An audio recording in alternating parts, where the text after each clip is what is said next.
Welcome to 20th Century Music and Arts. On this episode, we're going to be looking at the best alternative metal albums between 1988 and 1992.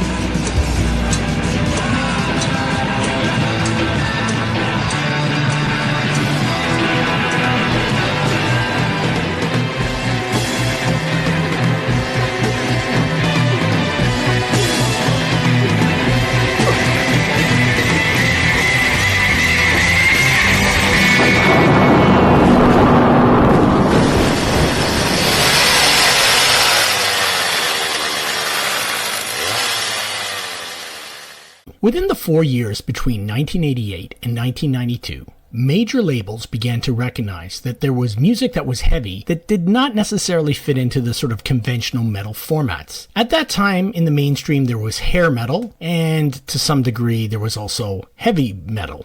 So we're thinking things like Poison and Iron Maiden. In the underground, there were more extreme genres like thrash or death metal. But there were bands that were playing really loud distorted guitar rock in the late 80s that did not really fit into that kind of binary. These bands were referencing a variety of genres in the music, including punk rock, industrial, classic rock, post-punk, goth, noise, funk, industrial, jazz, reggae, and or hip-hop. And the bands themselves seemed to come from a variety of backgrounds and music scenes. And many of these bands started getting signed to major labels. I'm going to use the term alternative metal as a category for these bands, but I'm really going to cast a wide net in terms of which bands I'm going to include. I'm going to include albums just between the years 1988 and 1992, and you'll see that most of these bands were well established by the time Nirvana had their big breakthrough, and also that most of the bands on this list are actually signed to a major label. Now, the first album on this list is Beg to Differ by Prong, and that was released in 1990. This was the third album for the band, but the first for their major label Epic Records. Prong was sort of adjacent to thrash metal, hardcore punk, and noise rock, all those scenes that were happening in New York at the time. On this album, Prong laid down the blueprint for what would be known as groove metal, with songs that kind of stop and start and have odd time signatures. Yet, it also has this like industrial, gritty New York vibe to it. Highlights include the tracks Steady Decline, Your Fear, Beg to Differ, and there's a live cover of Chrome's Third from the Sun. This album really shows the direction that metal would take in the 90s, and the band really deserves a lot more credit for creating a very influential sound. The second album on my list is Drugs, God, and the New Republic by New York band Warrior Soul. Released in 1991, this is a great, intense album that has many elements of like punk energy, straight-ahead rock, it kind of has post-punk melody, Black Sabbath darkness, and tons of political tirades in lead singer Corey Clark's lyrics. I remember thinking that these guys were going to be huge, but success seemed to elude the band. Highlight tracks include their cover of Joy Division's Inner Zone, the title track Drugs, God, and the New Republic, Rocket 88, Jump for Joy, The Wasteland, and Children of the Winter. Check out this album. It does a great job of fusing hard rock with a kind of post-punk approach. The third album on my list is Louder Than Love by Soundgarden. This was the band's second full-length album, but their first for a major label. This album has an old heavy metal sound. I'm thinking out of Black Sabbath and Led Zeppelin, with singer Chris Cornell wailing away. But guitarist Kim Thayil injected the influence of British post-punk and noise rock into the sound, creating something very unique and challenging. I would have liked to have seen more people who jumped on the Soundgarden bandwagon go back and listen to this more challenging album, along with their earlier albums, instead of everything after Bad Motorfinger. But it is filled with sort of like big dark riffs, and apparently the album was also inspiration for Metallica's Kirk Hammett's and his playing on the Black Album. Soundgarden had also taken inspiration from Metallica as well. Highlights include Ugly Truth, Hands All Over, Power Trip, Full On Kevin's Mom, Loud Love, I Awake, No Wrong, No Right, and Big Dumb Sex. Please check out this incredible album. The next album on my list is the absolutely fantastic album from 1988, and that is Vivid by Living Colour. The band came together when guitarist Vernon Reid, who had played with Ronald Shannon Jackson's Decoding Society, who were a really intense kind of free jazz fusion band. Reid put together a band with singer Corey Glover, who had actually acted in the 1986 film Platoon, bassist Muzz Skillings, and drummer Will Calhoun. The band was made up of all African American members. They created an album that fuses hard rock, heavy metal, funk, jazz fusion, R&B, and avant-garde jazz experiments, particularly with the lead guitar of Vernon Reid. This album is heavy, melodic, groovy, and experimental, all simultaneously, while offering deep social commentary in the lyrics. Highlight tracks include Cult of Personality, which was a huge hit for the band, Middleman, Desperate People, Open Letter to a Landlord, Funny Vibe, Glamour Boys, and What's Your Favorite Color. Please check out or revisit this truly innovative album. The next album is an example of complete insanity, and that is the debut self-titled album from Mr. Bungle, released in 1991. This band had been around since 1985, and singer Mike Patton had remained a member even after joining Faith No More in 1988. The album was produced by the maverick jazz saxophonist John Zorn, who was the perfect person to really produce this band. This album,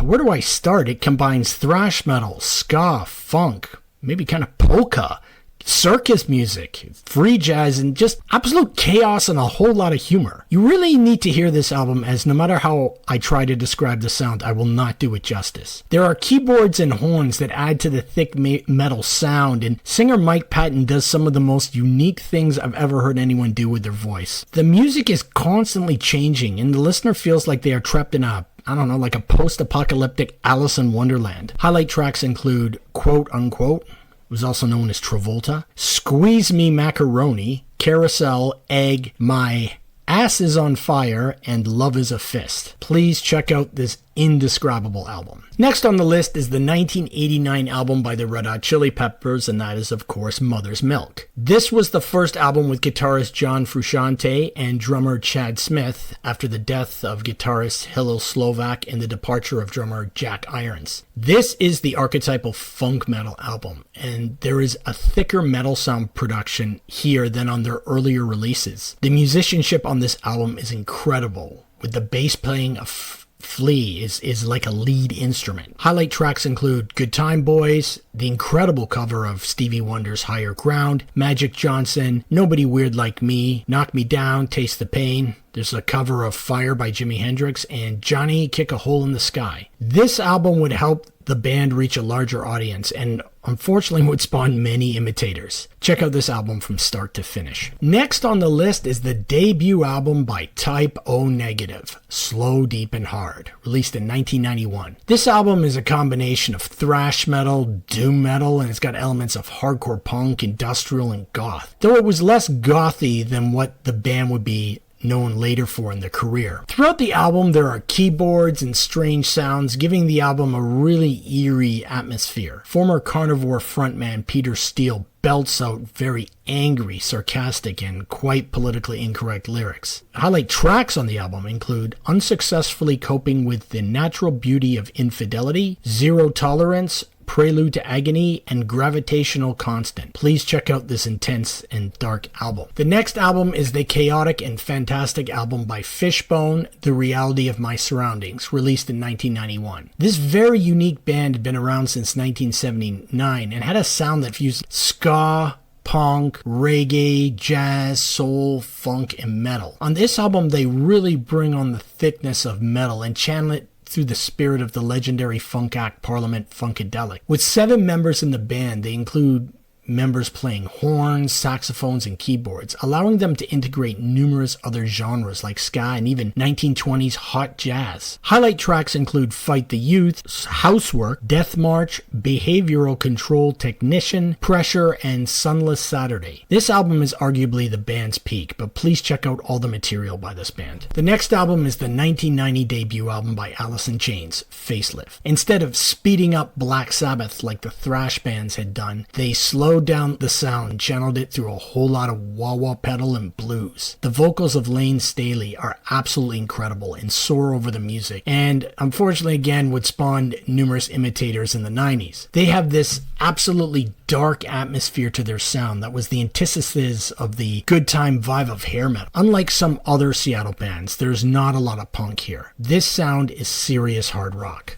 Highlights include We Die Young, Man in the Box, Bleed the Freak, It Ain't Like That, and Real Thing. The band would go on to greater success in the 90s, but this debut is absolutely incredible. The next album on the list is 1991's Swandive by Bullet LaVolta. This was their second album and was released by RCA Records. This band fuses melodic punk, hardcore punk, post-punk, and heavy metal into this intense emotional stew. The band should have been bigger, and their sound was unlike a lot of other bands, which is maybe why they had a hard time fitting into a specific slot for promotion. They ended up touring with Prong and COC for the album, opened for Nirvana, and even had the Smashing Pumpkins open for them. Highlight tracks include Rails, Between the Lines, Blizzard, and Ceiling Life. Please check out this album that really should be more well known. The next album was an example of pure primal scream therapy. The End of Silence by the Rollins Band, released in 1992. This album realizes the visions of this band. The band played this rich,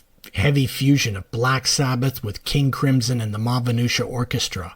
Hard-pounding riffs mixed in with intricate jams. The drummer Sin Kane plays pounding tribal drums. Andrew Weiss plays a distorted bass like a lead instrument, and Chris Haskett plays intricate passages on the guitar. Rollins screams and confronts all his inner demons. Many people I know found this album to actually be very therapeutic. Highlights include Low Self-Opinion, Tearing, You Didn't Need, Obscene, What Do You Do, Another Life, and Just Like You. This album is pure emotional rage along with incredible musicianship and demands a lot from the listener.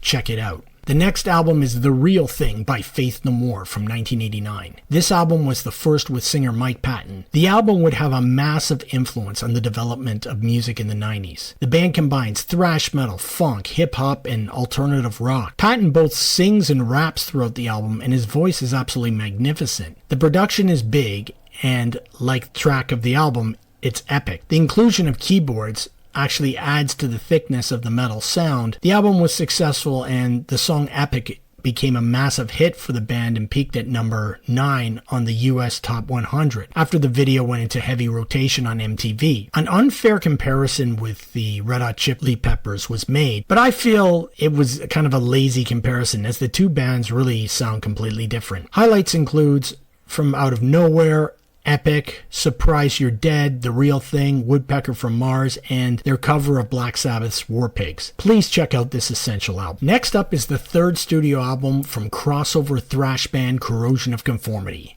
Blind. This album was released in the fall of 1991. The band decided to inject a whole lot of Black Sabbath into their crossover thrash sound while still keeping their politically conscious lyrics. This was the only album with singer Carl Agell and bassist Phil Swisher. And the album provides a transition to the sludge metal, and eventually the band on later albums would have a southern rock sound. But the metal is definitely strong here, thanks to Agell's vocals and the groovy Sabbath riffs throughout the album. But again, the lyrics are as political as any Rage Against the Machine song. Highlights include Damn for All Time, Buried, Painted Smiling Face, Vote with a Bullet, White Noise, and Echoes in the Well. Please check out this great transitional album for this band. The next album was a hyped up album, and this was one of the few times that actually really delivered. And it would have a huge impact on the 90s. I'm talking about the 1992 album from Helmet, Meantime. The band had come out of the New York post-hardcore and noise scene, and after releasing their debut Strap It On, there was a bidding war, and they were eventually signed to Interscope. Helmet, whose members all had short hair and they kind of looked like preppy college kids, played a fierce aggressive rock that had these extremely disciplined staccato stop-start riffs, making them sort of an affinity with Prong. The band would have a massive influence on alternative and even nu metal bands in the 90s and 2000s. Singer and guitarist Paige Hamilton, who came very much from a jazz background, could also create these very unique noisy guitar solos. Highlight tracks include In the Meantime, Iron Head, Unsung, He Feels Bad, Better, FB, LA2, and Role Model. Check out this heavy and influential album. The next album is the second album by Wrathchild America,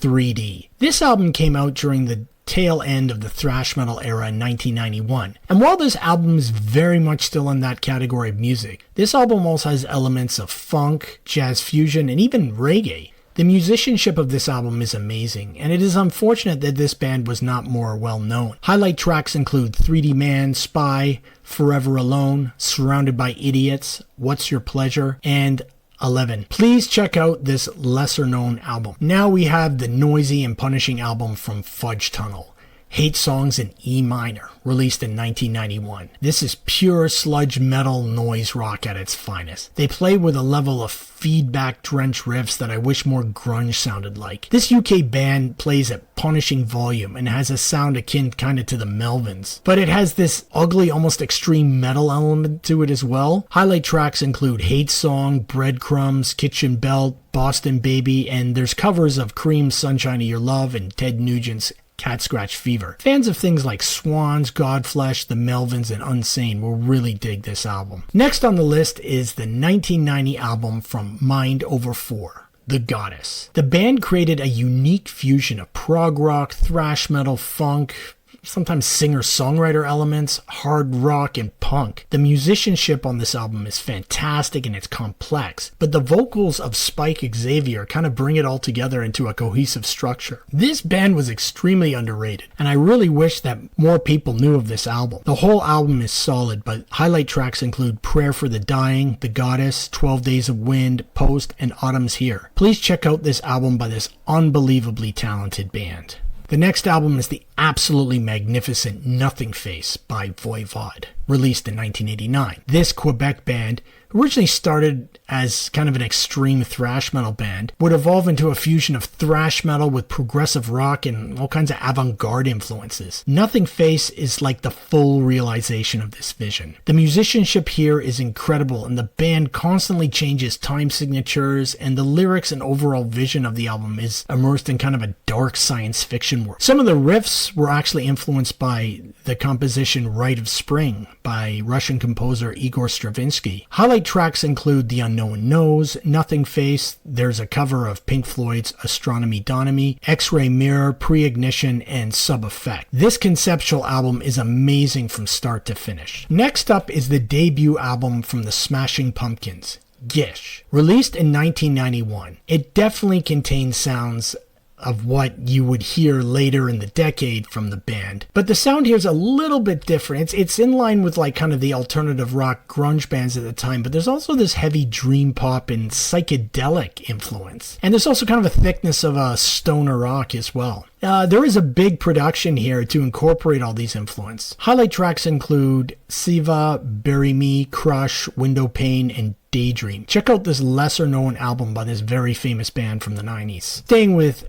famous bands, next on our list is La Sexorcisto Devil Music Volume 1 by, of course, White Zombie, released in 1992. This was the band's third full-length studio album and their first on a major label. Now, White Zombie had started out as a noise rock band, and then they kind of integrated more thrash metal into their sound, but this album was a complete change in direction and would be their commercial breakthrough. They integrated a danceable groove to their sound, and singer Rob Zombie would almost rap the vocals through a gruff voice. Samples are used throughout the album, and there are references to B-horror films, exploitation flicks, I think martial art movies, the old Batman TV show, and Mexican luchador wrestling. Highlight tracks include Welcome to Planet MF, Thunderkiss 65, Black Sunshine, which has a narration by Iggy Pop on it, Spider Baby, Thrust, and Warp Asylum. This album really shaped the sound that would come later on in the 90s. Another band with an almost danceable groove is Therapy, and the album we're going to look at from this Northern Irish band is Nausea from 1992. The band would take the intense kind of melodies of bands like Husker Du and Killing Joke. They'd combine it with Big Black and Jesus Lizard, like that noisy, complex sound. But then they would play it in a way that was kind of heavily influenced by rave techno music. But this sound is coming from rock instruments, even though there's sprinkling of samples and distorted vocals. But this is a very unique sound. It's like heavy, but you can kind of dance to it. Highlight tracks include Teeth Grinder, Accelerator, Neck Freak, Gone, and Hypermania. This band has a unique sound, and this album showcases the band's ability. The next on the list is the very quirky and eccentric debut from Primus, Frizzle Fry. Released in 1990, this three-piece band created a very unique sound that merges thrash metal, funk, jazz fusion, weird humor, and just overall complete insanity. It is like an unholy alliance between Metallica, Frank Zappa, Parliament Funkadelic, Rush, King Crimson, and The Residents. Singer-bassist Les Claypool, he kind of hops around on one leg and sings in this strange, quirky voice, playing a 6-string bass which he slaps and pops. Guitarist Larry Lalonde creates these odd dissonant leads, while drummer Tim Alexander creates really wild rhythms. Highlight tracks include Defy the Laws of Tradition, Too Many Puppies, Mr. Know-It-All, John the Fisherman, Pudding Time, and Herald of the Rocks. This album is a great introduction to this wild and eccentric band. The next album on the list is Face by Big Chief, released in 1991. This album has an amazing groovy sound that collides Black Sabbath with Jimi Hendrix, with Parliament Funkadelic and the Stooges cheering from the sidelines. I wish more grunge had this kind of heavy groove. The album has great wah-wah leads, and it's got noisy rhythms as well, and the thick yet open sound in the recording, it kind of allows all these elements to be heard. Highlights include Fresh Vines, Drive It Off, Desert Jam, 500 Reasons, and Who's Gonna Do That. Please check out this really badass album. Next on the list is Within the Veil by Fear of God from 1991. This is a heavy, goth-tinged album, and it's not very well known. Singer Don Crosby was a troubled soul who unfortunately died of liver failure in 1996. Kind of take the attitude of Hole or something like Concrete Blonde and merge it with the goth metal of Paradise Lost or My Dying Bride. While it is very much a metal album, the vocals of Crosby bring a very unique dynamic to the sound, and there are lots of acoustic interludes that create an eerie atmosphere. Highlight tracks include All That Remains, Emily, Diseased, Love's Death, and Drift. Please check out this dark and emotional album. And the final album on our list is Ritual de lo Habitual by Jane's Addiction from 1990. This incredible album goes all over the place and showcases unbelievable music. This is like a loud, hard rock, heavy metal that experiments a lot, and that's why this album really fits the label alternative metal. There's a epic atmosphere throughout the album, and definitely the spirit of Led Zeppelin is found here.